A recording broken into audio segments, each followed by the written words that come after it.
તમે વકીલ શું કામ બન્યા?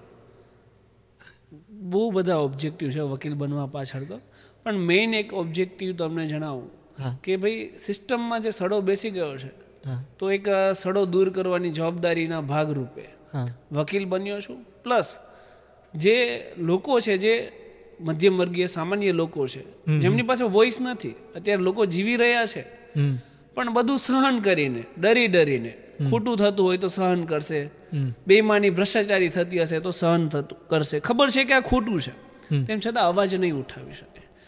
તો કંઈ ના કોઈ જગ્યાએ મગજમાં એ પણ વિચાર હતો કે જે લોકો પાસે અવાજ નથી ને, એ અવાજ બનવાની એક ભાવના હતી મારી પાસે.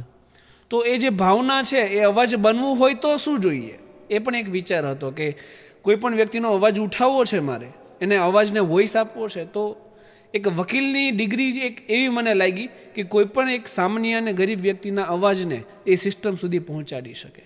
કારણ કે વકીલ પહેલાં તો ખુદ એક સિસ્ટમ અને કાયદાનો જાણકાર હોય. હવે એ ખુદ કાયદો જાણતો હોય, એ ખુદ સિસ્ટમ જાણતો હોય તો ગરીબ વ્યક્તિને એ સ્થાન અપાવી શકે સિસ્ટમમાં.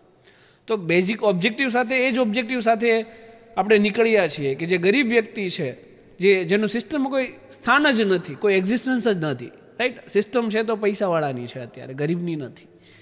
તો એ ઉદ્દેશ્ય હતી કે ગરીબ વ્યક્તિને સિસ્ટમમાં સ્થાન મળે, લોકો છે એ અન્યાય સહન કરવાનું બંધ કરે, ભ્રષ્ટાચાર અને બેઈમાની બંધ થાય.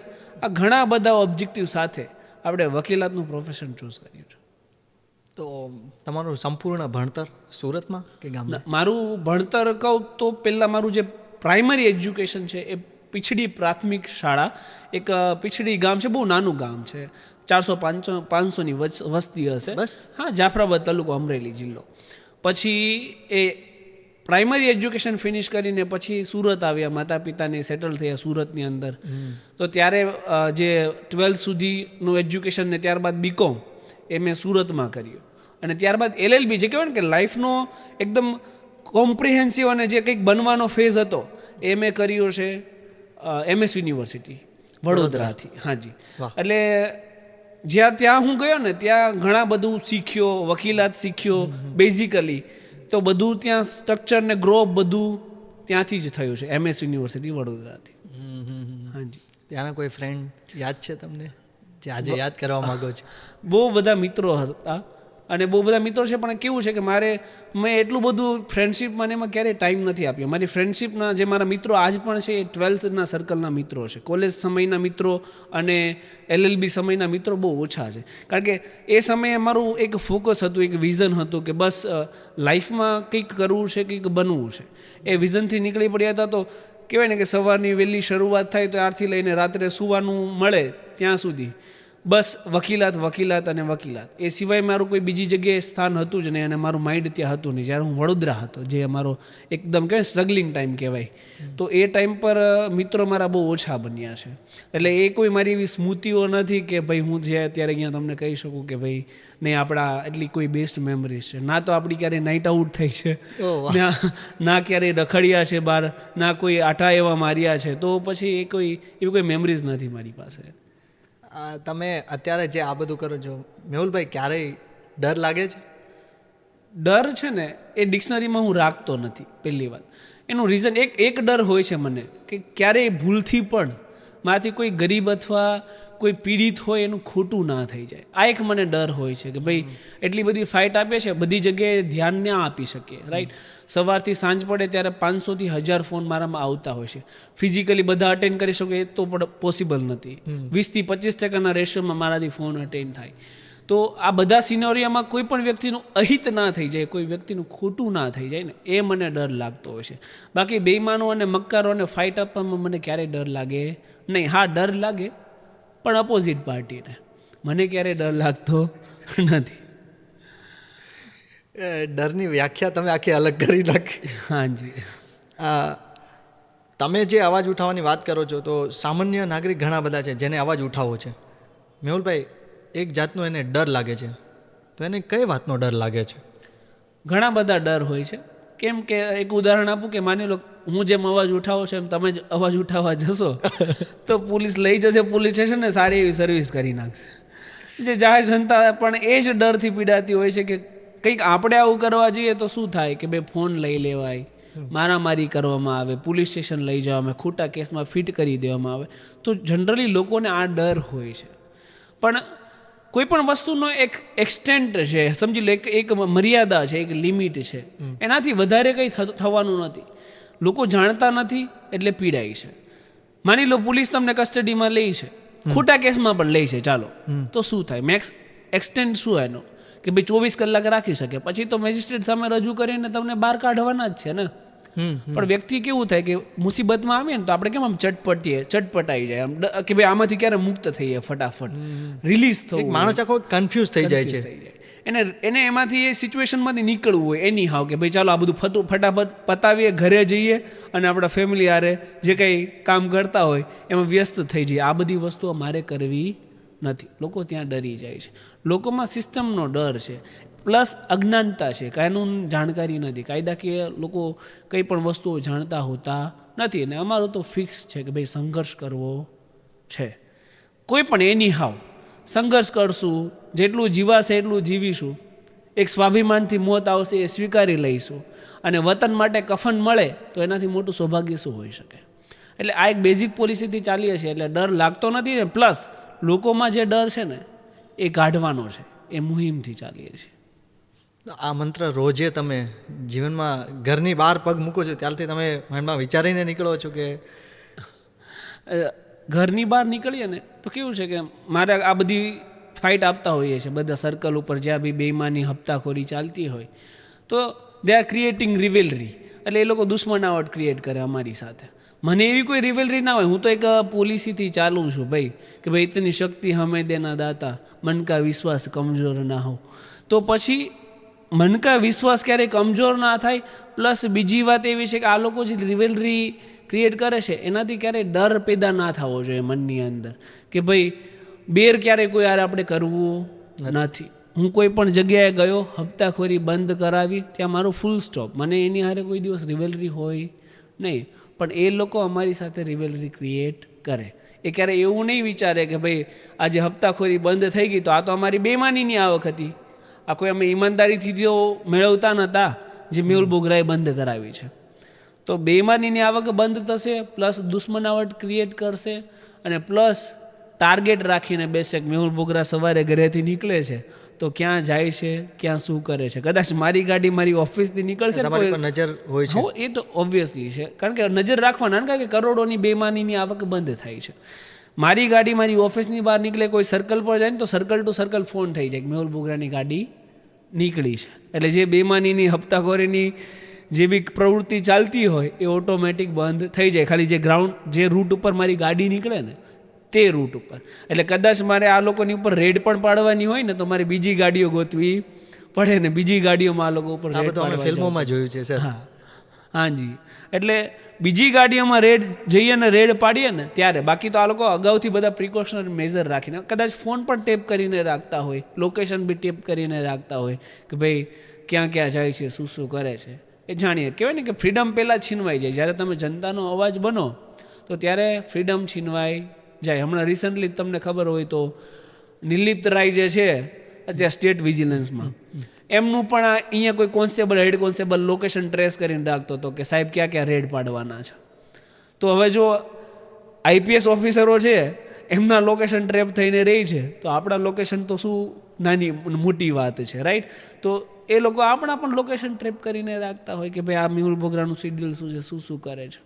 એટલે ઘરેથી નીકળીએ ત્યારે આ બેમાનોને ખબર હોય છે. પણ કેવું છે કે પહેલે કીધું ને કે ડર નથી, મોતથી ડર નથી.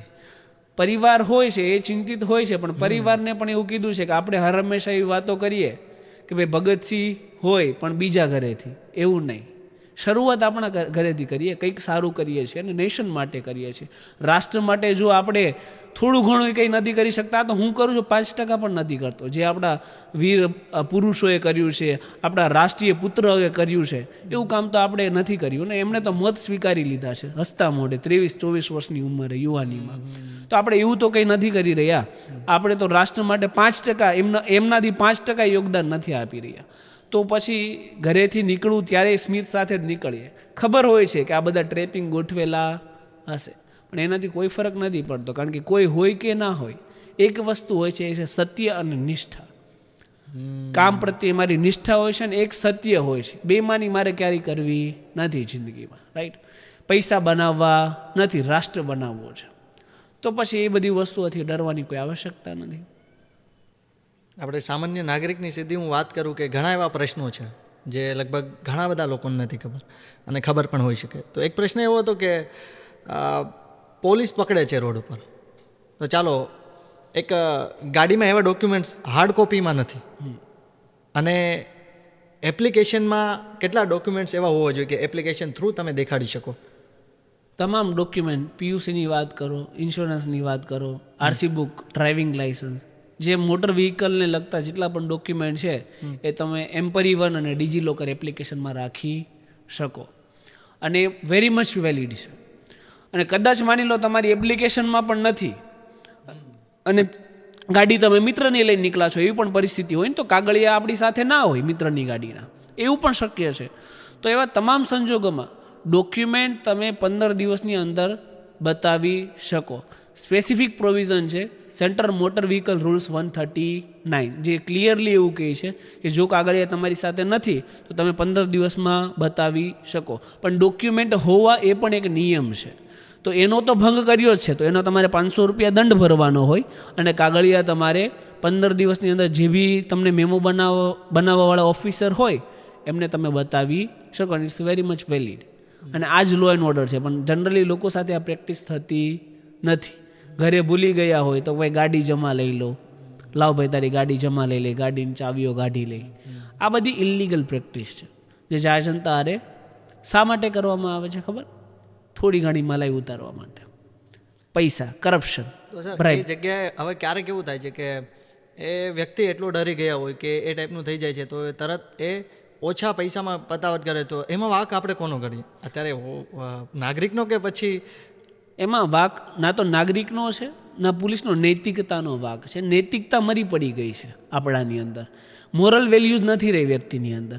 પૈસો મારો પરમેશ્વર ને હું પૈસાનો દાસ, આ સિસ્ટમથી ચાલીએ છે કે ભાઈ બધી વસ્તુનું સોલ્યુશન નાણાં નથી હોતું ને. નૈતિકતા મરી પડી ગઈ છે. હું વાંક છે ને હંમેશા પોલીસનો જ નીકાળું છું.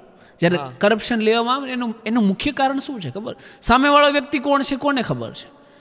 ચાલો તમને જે સ્ટેટસ ઉપર બેસાડ્યા છે, જો હું વકીલ છું ને તો એ વકીલ તરીકે નૈતિકતાથી મારું પ્રોફેશન અદા કરવું ને એ મારી પહેલી ડ્યુટી છે.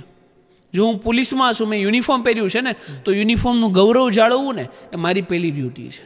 કદાચ કોઈ 200 આપે ને તો કરપ્શન આપવું ને એ પણ ક્રાઇમ છે, તો પકડીને બેસાડી દો એને. 4 વાર પોલીસ સ્ટેશનમાં પેપરમાં છપાશે કે જે કોઈ વ્યક્તિ ભ્રષ્ટાચાર આપવા ગયો ને પોલીસે પકડીને એને બેસાડી દો, એક વ્યક્તિ 200 રૂપિયા આપતો બંધ થઈ જશે, હરેક વ્યક્તિ. તો આ ઉદાહરણ કોણ બેસાડશે? કારણ કે લેવાવાળા છે એટલે આપવાવાળા છે, રાઈટ છે. કારણ કે વાત જ એ રીતની કહેવામાં કે ભાઈ 3000 રૂપિયાનો દંડ થાય છે, લાવ 500 જવા દે, રાઈટ? તો વ્યક્તિ શું છે ત્યાં લલચાવવાનો જ છે ઓબ્વિયસલી કે ભાઈ 3000ની મને ખૂટ થાય છે, આ 2500 બચશે, બરાબર? તો નેશનનું જે થવું એ થાય, આપણે અહીંથી દઈ અને નીકળો. અને આ બધું તો છોડી દો ને, એક પોલિસી એક સિસ્ટમમાં આવી જોઈએ ને કે ભાઈ ચાલો ઇન્સ્યોરન્સનો ફાઇન 2000 રૂપિયા છે 2 વ્હીલરનું. કોઈ વ્યક્તિ ઇન્સ્યોરન્સ વગર પકડાય છે, 1000 રૂપિયાનો ઇન્સ્યોરન્સ બને, 1000 રૂપિયા ફાઇન લો, 1000 રૂપિયા ઇન્સ્યોરન્સ કરીને આપી દો. વાર્તા જ પૂરી ને. ઇન ફ્યુચર એ વાહન ગમે ત્યારે ઇન્સ્યોરન્સ વગર પકડાશે અથવા ઇન્સ્યોરન્સ ગાડી રોકવામાં આવશે તો એની પાસે ઇન્સ્યોરન્સ તો હોવાનું જ છે. એક પૂર્ણ વિરામ આવી ગયું 1 વર્ષ પૂરતું. ભવિષ્યમાં પાછો ઇન્સ્યોરન્સ વગર દેખાય, પાછું ઇન્સ્યોરન્સ કરીને આપી દો. સોલ્યુશન છે, પણ અડોપ્ટ કોને કરવું છે? લોકોને માત્ર ને માત્ર કલેક્શનમાં ઇન્ટરેસ્ટ છે. ખાલી વાતો છે કે સરકારને કે પોલીસને એ દંડની રકમમાં રસ નથી, લોકોની સલામતીમાં રસ છે. જો સલામતીમાં જ રસ હોય તો આ વસ્તુ થવી જોઈએ ને. હેલ્મેટ વગર પકડાય છે, હેલ્મેટ પકડાઈ દો 500 રૂપિયાનું, શું મોટી વાત છે? પીયુસી વગર પકડાય છે તો 100 રૂપિયાની પીયુસી નીકળે, આપી દો પીયુસી. તો બંને દંડ પણ લો અને સોલ્યુશન પણ આપી દો. આ તો પૈસા લઈ જવા દો, પૈસા લઈ જવા દો, સોલ્યુશન તો નહીં જ. પરમનન્ટ સોલ્યુશન ક્યારે કોઈએ વિચાર્યું છે? નથી વિચારવામાં આવતું. કેમ? કારણ કે પરમનન્ટ સોલ્યુશન નીકળી જશે તો મલાઈ અને પૈસા આવવાનું બંધ થઈ જાય ને. પૈસાથી સિસ્ટમ ચાલે છે, એટલે તો નેશનને એટલી મોટી નુકસાની છે. આ તમે નૈતિકતાની વાત કરો એ તમે કીધેલું છે અને એની સામે તમને શું ફીડબેક મળ્યું? નૈતિકતા છે ને એ હંમેશા સરકારને પણ આ રજૂઆત આ બધી કરી જ હોય છે મેં, રાઈટ. આ જેટલી અહીંયા અત્યારે વાત કરી રહ્યો છું એ પછી કાળા કાચવાળી પોલીસ ગાડીઓ ફેરવે એ બાબતની હોય, કે પછી લો એન્ડ ઓર્ડર બધાને ઇક્વલી અપ્લાય થાય. ઘણા બાદશાહ રાજા લોકો છે પોતાને માને છે, જોકે છે નહીં કોઈ, એ લોકો કાયદા પાલન કરતા નથી, લોકો ઉપર બધા બર્ડન થોપી દેવામાં આવે છે. આ બધી બાબતો આપણે સરકારને રજૂઆતો કરવામાં આવી છે. પણ કેવું છે કે નૈતિકતા અને મોરલ અપ સાઈડથી ઉપરથી હોય ને તો નીચે આવે, કૂવામાં હોય તો અવેડામાં આવે, આપણી કહેવત છે ને ગુજરાતીની. તો ઉપર જો સિસ્ટમ જ નૈતિકતાથી કામ કરશે, મોરલ વેલ્યુઝથી કામ કરે, તો ડાઉન લોકોમાં ધીમે ધીમે આવશે. આપણે જે અત્યારે વાત કરી, તમે મને કીધું કે લોકો આપે છે 200-500. માની લો તમે જ અહીંયા ક્રાઇમ કરો છો, મોટર વી ક્રાઇમ તો છોડો, નાનો મોટો પેટી ઓફેન્સ કરો છો, ભાઈ સિગ્નલ તોડ્યું આ તે, નો પાર્કિંગમાં ગાડી મૂકી, તમે બીજા રાજ્ય બીજા દેશમાં, રાજ્ય છોડો દેશમાં જતા રહો, યુકે જતા રહો, યુએસએ જતા રહો, દુબઈ જતા રહો, તમે કાયદાનું પાલન કરશો? ત્યાં કરવું પડશે. કેમ? વ્યક્તિ તો તમે એના જ છો, અહીંયા નથી કરતા, ત્યાં કેમ કરો છો? મુંબઈ મેટ્રો સિટીમાં જઈએ તોય આપણે તોય કરીએ કરવા મળીએ તો છીએ. અહીંયા નથી થતું, ત્યાં થાય છે. રીઝન શું છે? રીઝન માત્ર એ જ છે, એક જ છે કે સિસ્ટમ ત્યાં તમને કાયદાનું પાલન કરાવડાવશે. જો પાલન નહીં કરો ને તો સિસ્ટમ તમારો 1 મહિનાનો પગાર ઉપાડી લેશે. તમારા પાસે ચોઈસ નથી, ઓપ્શન નથી. તમારે પૈસા કાયદેસર દંડ ભરવાનો થશે, તમને ડર અંદર બેસે. આપણે ગુજરાતીની કહેવત છે ને, સૂટી વાગે સમસમ વિદ્યા આવે રમઝમ. તો અહીંયા સૂટી આપવાવાળા લોકો છે ને એ જ બેઈમાન છે, એટલે કંઈ થતું નથી. આટલો બધો જુસ્સો, આટલી નિડરતા સાથે વાત કરવી, કયા મહાપુરુષને તમે વાંચ્યો છો? મહાપુરુષો તો આપણા ગુજરાતની આ જે ધરતી છે ને, અને ભારતની જે ધરતી છે ને, એમાં એટલા બધા વીર પુરુષો છે કે આંખ બંધ કરીને યાદ કરીએ ને તો નિડરતા ઓટોમેટિક આવે. પછી એ ભગતસિંહને યાદ કરો, રાજગુરુ સુખદેવને યાદ કરો, સરદાર પટેલને યાદ કરો, મોતીલાલ નહેરુને યાદ કરો, લાલા લજપતરાયને યાદ કરો. તો આ બધા ક્રાંતિકારીઓ છે ને એ પ્રેરણા છે મારી, કે રાષ્ટ્ર માટે તન મન ધન બધું નોછાવર કરી દીધું છે એમને. ક્યારેય કોઈ પદવી નથી જોઈ, ક્યારેક કોઈ પોતાની યુવાની નથી જોઈ. આપણે કેમ યુવાનો છે તો એ લાગ્યા પડે છે લોકોની પીડા માટે, લોકોની પીડા માટે ના, દેશને આઝાદ જોવા માટે. અને અત્યારે પણ જ્યારે દેશની સામે નજર કરીએ ને તો ક્યાંય ને કોઈ જગ્યાએ દેશ આખો ગુલામ લાગે મને, અને મને ખૂચે અહીંયા કે ભાઈ આઝાદ ભારત માટે આટલા લોકોએ, વીર પુરુષોએ પોતાની આહુતિ આપી દીધી છે, અને આપણે હાલ પણ ગુલામીમાં જીવી રહ્યા છો. તો શું ફરક પડ્યો છે? આઝાદીના 75 વર્ષ થઈ ગયા, એનાથી ઉપર સમયગાળો થઈ ગયો, તો આપણને એ આઝાદી મહેસૂસ થાય છે? શું આ આઝાદી માટે આપણને એ વીર પુરુષો એમના બલિદાન આપ્યા હતા? નહીં, ક્યારેય નહીં. આવી આઝાદી થોડી હોય છે. કોઈ વ્યક્તિને પાસે બોલવા માટે શબ્દ નથી. કાયદો તમે વાંચો, કારણ કે હું કાયદો પણ જાણું છું ને, એટલે વધારે દુઃખ લાગે કે freedom of speech and expression તમને મળે છે, કે તમે બોલી શકો, એની આઝાદી. ખોટું થતું હોય એને ખોટું, અને સાચું થતું હોય એને સાચું, એ આપણે બોલી શકીએ ને, આઝાદી આપણને ભારતનું બંધારણ આપે છે. પણ આપણે બોલી શકીએ છીએ? નહીં. ચલો ને ભાઈ, જવા દો ને, આપણે શું છે? કોઈ ગરીબ વ્યક્તિ યારે ખોટું થતું હોય તો કંઈ બોલતા નથી. હું કપડાં વિના હોઈશ ને તો શરમ લાગે, બરાબર? આપણને ઓબ્વિયસલી કોઈ પણ વ્યક્તિ કપડાં વગર હોય તો શરમ લાગે કે ભાઈ કેવું છે. પણ આ દેશની અંદર હજારો લોકોને પહેરવા કપડું નથી મળતું, તો એ આપણી માટે શરમની વાત છે. આ બધી મારા નિડરતાના અને મને પ્રેરણાના સોર્सेस છે. હજારો લોકો, મારા ઓફિસની બહાર નીકળો ને તો તમે 2 BHK 4 BHK લક્ઝરિયસ વિલામાં રહેતા હશો, ચલો છોડો, તમે ક્યારેય કોઈ ઝૂંપડામાં રહેતો વ્યક્તિ છે, એને ઘર મળશે, એને છત મળશે, એ વરસાદમાં કઈ રીતે સૂતો હશે, એ પીડા ક્યારેય મહેસૂસ નથી કરી. એવા કેટલા બધા લોકો છે. તમારા ઘરની કદાચ બહાર નીકળશો ને તો બી તમને ઝૂંપડા દેખાઈ મળશે. તમે પિઝા ખાઈ આવો, બર્ગર ખાઈ આવો, મેકડીમ જઈ આવો, કોઈ પ્રોબ્લેમ નથી. પણ તમે ક્યારે એ વિચાર્યું છે કે આજે કોઈ એક વ્યક્તિ છે જે ફૂટપાથમાં રહેતો હશે, ફૂટપાથ નીચે સૂતો હશે, તો એ વ્યક્તિ છે આજ ભૂખ્યો સૂતો હશે? એ પીડા આપણે ક્યારેય મહેસૂસ કરી નથી. અને આ પીડા જ્યારે હું મહેસૂસ કરું ને, મને સવારે ઉઠું ને એટલે આ બધે વિચારો, થોટ્સ મગજમાં ચાલુ થઈ જાય. મારા ઘરવાળા, પરિવારવાળા ઘણીવાર મને એવું કહે કે ભાઈ મેન્ટલી તમે અહીંયા હોતા નથી. કારણ કે આ પીડા અંદર ને અંદર ખવાઈ જાય કે આપણે ગુલામ છીએ, હજુ ગુલામ છીએ, હજુ આઝાદી નથી. કારણ કે સિસ્ટમ એ સ્પેસિફાઈડ એ પૈસાવાળાની ગુલામ થઈને રહી છે. ક્યારે કોઈ ગરીબ વ્યક્તિ માટે સિસ્ટમ છે જ નહીં. કોઈ પણ વ્યક્તિને ઘણા લોકો આમાં પણ તર્ક વિતર્ક લાવશે કે ભાઈ મહેનત કરવી નથી. અરે બહુ મહેનત કરે છે લોકો, નથી મળતું. મહેનત કરવાવાળા કરે જ છે. ઝૂંપડામાં રહેવાવાળો કંઈ ઝૂંપડામાં રહીને જલસા નથી કરતો, એ પણ સંઘર્ષ કરે છે, જિંદગી સાથે ટકવા માટે સંઘર્ષ કરે છે. તો એમને એ સુવિધા બેઝિક નીડ કહેવાય, રોટી કપડાં મકાન અને આધુનિક જીવન છે, એમાં શિક્ષણ આરોગ્ય આ ઉમેરવું પડે. તો અને રહેઠાણ, આ 6 વસ્તુનું કોમ્બિનેશન છે ને, એ જો ભારત દેશમાં કોઈ જન્મે ને તો એને આપવું પડે, એ સરકારની મૌલિક જવાબદારી છે અને એમાંથી કોઈ છટકી શકે નહીં. પણ કોઈના કોઈ જગ્યાએ આ ગરીબ લોકોને મળતું નથી અને આ બધું નથી મળતું અને આ બધું જ્યારે રિયલાઇઝ થાય ને ત્યારે એમ થાય કે નહીં, જે રિઝલ્ટ આવવું હશે એ આવશે. વતન માટે કફન મંજૂર છે પણ સંઘર્ષ ક્યારેય છોડવાનો નથી.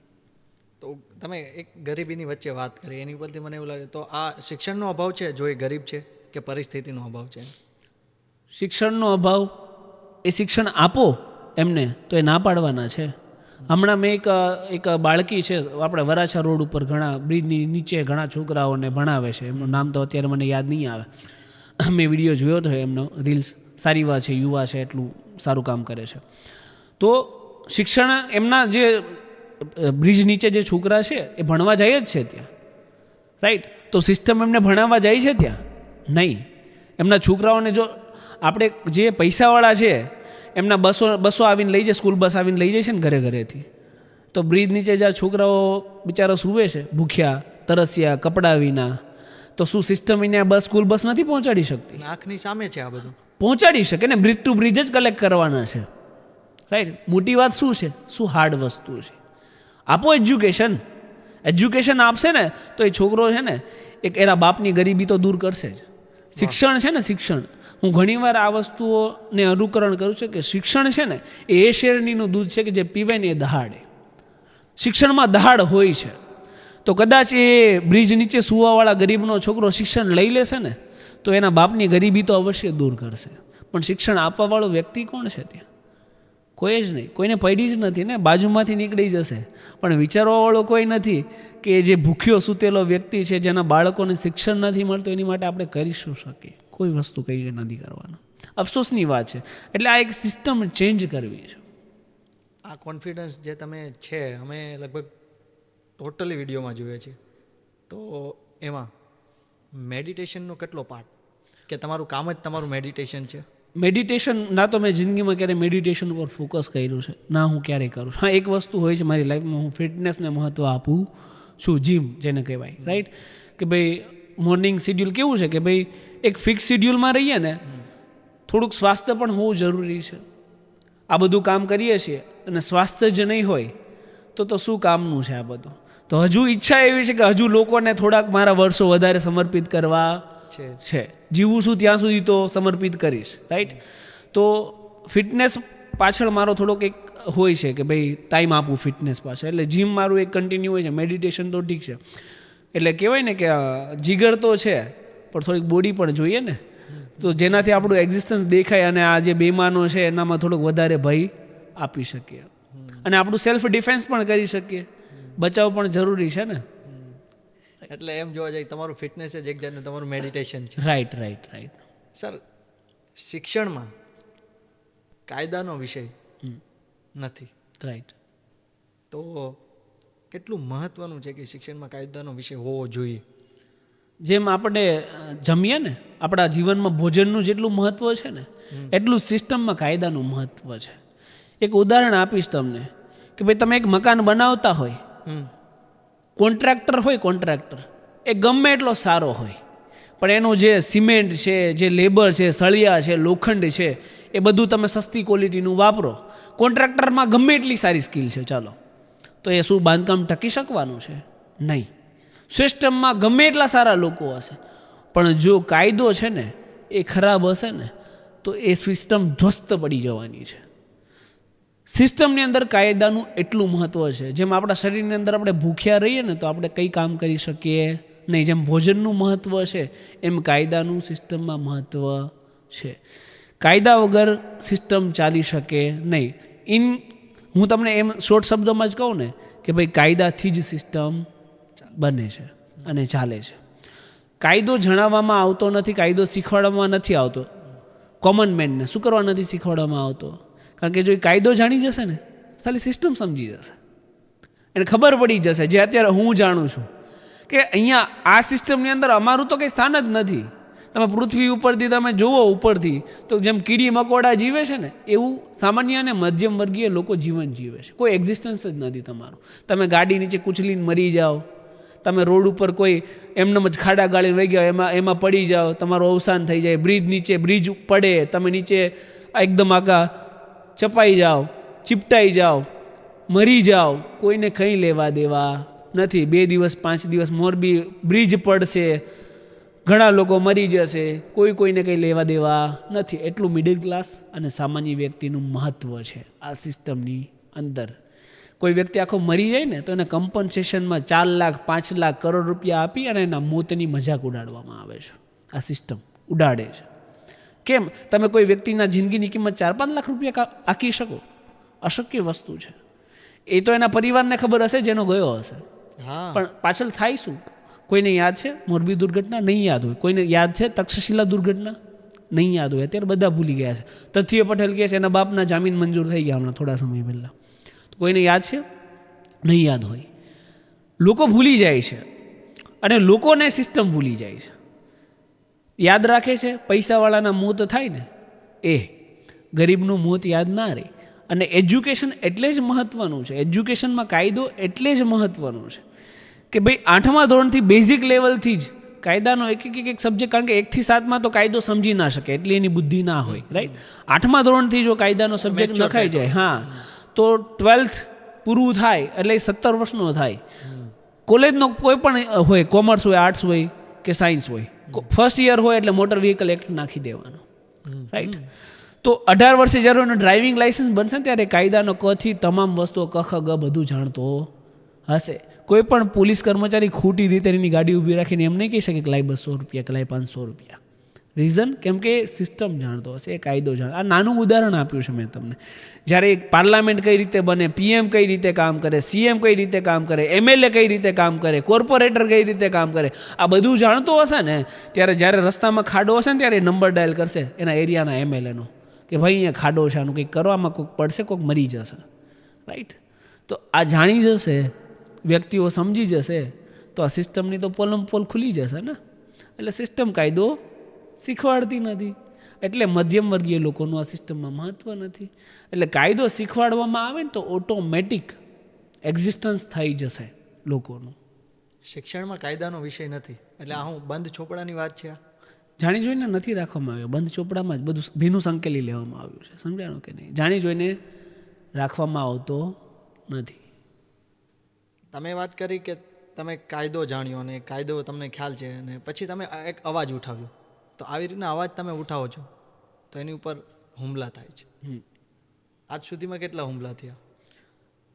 એમાં કેવું છે કે હુમલો બી શક્ય નથી એટલા અમે સક્ષમ છીએ કે હુમલાના પ્રતિકાર આપી શકીએ. પણ વસ્તુ એવી હતી, એ હુમલાની સ્પેસિફિકલી વાત કરું જેની તમે વાત કરી છે, કે મારું એક કામ હતું કે જ્યાં ખોટું થતું હોય ને એને બંધ કરાવવું, બેમાની થતી હોય એને બંધ કરાવવું. આજ દિન સુધી હું કરતો આવતો હતો, રાઈટ. અને ના એ પહેલાં મારા ઉપર ક્યારેય હુમલો થયો હતો. હા, હુમલો તો ઠીક છે, મારી ઉપર ખોટી ફરિયાદો ઘણી બધી વાર થઈ છે, બનાવટી એફઆઈઆર, એ પછી વાત કરું તમને, પહેલાં હુમલા પૂરતી વાત કરી દો. તો અમારી એવી કોઈ પૂર્વ તૈયારી અમે નહોતા રાખતા પહેલાં કે ભાઈ કોઈ વ્યક્તિ છે અમારી પર હુમલો પણ કરી શકે, કોઈ વ્યક્તિ સત્ય માટે લડાઈ લડે તો એને મારી નાખવાની કોશિશ પણ કરવામાં આવે. આ પહેલાં હું સ્વીકાર્યું નહોતું મેં સિસ્ટમની અંદર કે આવું પણ થઈ શકે. મને એવું હતું કે ચાલો આ બેઈમાનો છે તો કોઈ તારણહાર પર હશે કે આપણને સાચવીને બચાવીને રાખે. પણ જ્યારે અમે આ લાઈવ કર્યું, અમારી ઉપર હુમલો થયો ને, ત્યારે પછી અમને રિયલાઇઝ થયું કે આમાં પ્રિકોશનરી મેઝર અને આપણી સલામતી જોવી પણ એ પણ અત્યંત અનિવાર્ય છે. ત્યાર પછીના જેટલા પણ લાઈવ છે એ અમે પૂરતા સેફટી મેઝર સાથે ગયા છે. અત્યારે તો લાકડી સામે લાકડી ઉઠાવતા પણ આવડે છે. અત્યારે તો એ બધું પહેલાં થઈ ગયું એ થઈ ગયું, હવે તો એમાં કોઈ આપણે ચેન્જ ના લાવી શકીએ.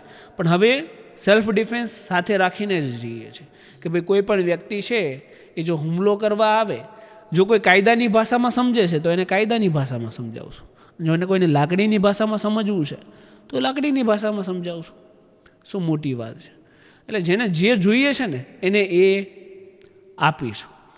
હુમલા સિવાય, હુમલાની અત્યારે તો ઘણી બધી ધમકીઓ આવતી હોય છે અને ધમકીઓને પહેલાં હું ઇગ્નોર કરતો, પણ હવે ઇગ્નોર કરતો નથી, કન્સિડર કરું છું કે ભાઈ ધમકી મળી છે કે ભાઈ આ કરી નાખશું, અથવા ગાડીથી ઉડાવી દઈશું, અથવા ચપ્પુ મરાવી દઈશું, રાઈટ. તો એ બધી ધમકીઓ કન્સિડર કરીએ છીએ ને એ પ્રમાણે જે સેફટી મેજર લેવાના હોય એ લઈ લઈએ છીએ. માનનીય કમિશનરશ્રીને પણ આપણે અરજી આપી હતી પ્રોટેક્શન માટે કે ભાઈ જાનનું જોખમ છે તો અમને હથિયારનો પરવાનો આપો. તો એમનું કહેવું એવું છે કે મેં ઇન્ટરવ્યૂમાં બરાબર જવાબ આપ્યા નહીં. અરે ભાઈ, હથિયારની પરવાનગી તો મેં મારી સલામતી માટે આપી છે, તો મારા સવાલ જવાબથી તમને શું પ્રશ્ન તકલીફ હોઈ શકે? તમારે તો એ જોવાનું હોય ને કે મારી જાનને જોખમ છે કે નહીં. એટલે તમે એ જ વિચારી શકો કે આ સિસ્ટમમાં સામાન્ય વ્યક્તિને કેટલું મહત્ત્વ આપવામાં આવે, એ જ જોઈ શકો કે ભાઈ આખી દુનિયા જાણે છે કે મેહુલ બોગરાની જાનને જોખમ હોય છે, હુમલો પણ થઈ ગયો છે, આખી દુનિયા જાણે છે. પણ કમિશનરશ્રીનો જવાબ એવો છે કે જવાબ બરાબર નથી આપ્યા, એટલા માટે હથિયારનો પરવાનો રિજેક્ટ કરીએ છીએ. અને તમારે મારા જવાબ થોડા સાંભળવાના છે, મારી જાનને જોખમ છે કે નહીં એ જોવાનું છે, એટલા માટે તમે ત્યાં બેઠા છો. એટલે સિસ્ટમ મજાક કરે છે, સમજાણું કે નહીં? કે ભાઈ હથિયારનો પરવાનો, અને એને મારે કોઈ હથિયારની જરૂર નથી, પણ મારે બસ ખાલી જાણવું હતું કે વકીલ છે, એક સામાજિક લોકોનો અવાજ છે, સામાજિક ક્રાંતિકારી વ્યક્તિ છે, એવા લોકોને જો સિસ્ટમ આ રીતે હેરાન કરતી હોય